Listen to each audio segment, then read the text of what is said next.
السلام علیکم، یہ ہے TNN TV۔ اطالوی بحریہ کا جہاز کارا بنیارے دورہ خیر سگالی پر آج کراچی پہنچا۔ بندرگاہ آمد پر پاکستان نیوی کے اعلیٰ حکام اور اطالوی سفارت خانے کے عملے نے ایک پروقار استقبالیہ تقریب کے دوران جہاز کا پرتپاک خیر مقدم کیا۔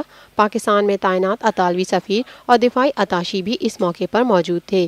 اس دورے کا مقصد دونوں ممالک کی بحری افواج کے مابین باہمی اشتراک اور مشترکہ آپریشنز کی صلاحیت کو بحری مشقوں اور دو طرفہ ملاقاتوں کے ذریعے مزید مستحکم بنانا اور فروغ دینا ہے۔ کراچی میں اپنے قیام کے دوران جہاز کے افسران اور جوان پاکستان نیوی میں اپنے ہم منصبوں سے پیشہ ورانہ ملاقاتوں کے دوران باہمی دلچسپی کے امور پر تبادلہ خیال کریں گے۔ بندرگاہ کے دورے کے اختتام پر پاکستان نیوی کے بحری بیڑے اور اطالوی بحری جہاز کے درمیان کھلے سمندر میں متعدد بحری آپریشنز پر مشتمل ایک مشق بھی منعقد کی جائے گی۔ دیکھتے رہیے تازہ ترین خبریں اور exclusive reports. Lotus Lake Towers, a groundbreaking endeavor by Lotus Properties.